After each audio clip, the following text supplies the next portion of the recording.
Gagawa po ako ng bukayo. Ito po ay 2 cups of water. Panglaga po para sa niyog na gagawin kong bukayo. Another 2 cups of water. Kinayod po na niyog. Ito po ay pang 4 cups and a half. Haluin lang po natin.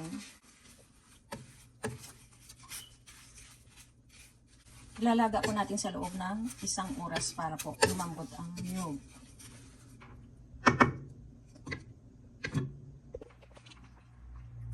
Pang-6 na cups na po itong tubig.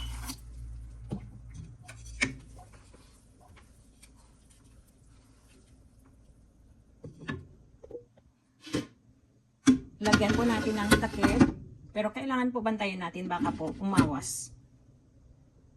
30 minutes na po siyang nilaga. At ang kagandahan po, hindi po siya umawas. 1 hour ko na po itong nilaga. Konti na lang ang sabaw. 1 kilong asukal po ang aking ilalagay doon sa bukayo. Ilalagay ko na po ang asukal.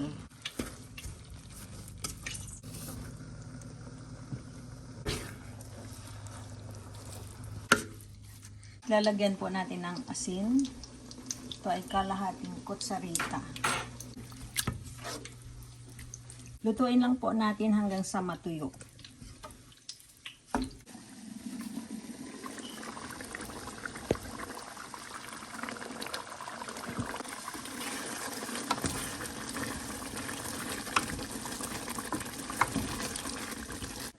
Ito po ay buto ng sunflower, 2 cups. Ito po ang ihahalo ko sa bukayo. Ilalagay ko na po yung 2 cups na sunflower seeds.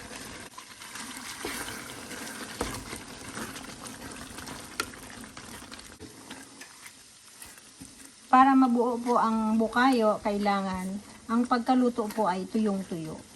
Yung dumidikit talaga mismo sa sandok yung bukayo.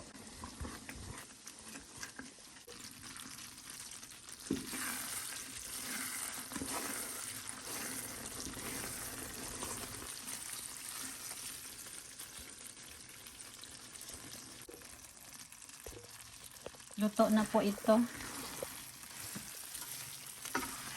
Mabango na po at saka halos ayaw nang umalis dito sa sandok.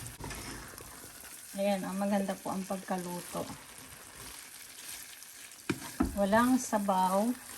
Yung nasa kawali po na akala mo sabaw, yan po ay sarili niyang mantika. Sasalin ko na po. Atin palaparin. Tapos mamaya hiwain.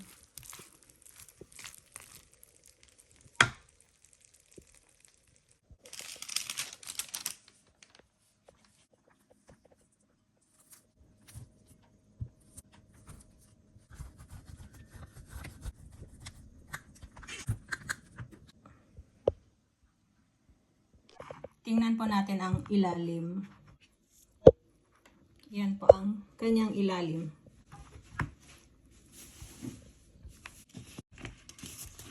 Ito na po ang ginawa kong bukayo mula sa niyog, sunflower seeds, at asukal. Maraming salamat po sa inyong panonood. Hanggang sa muli!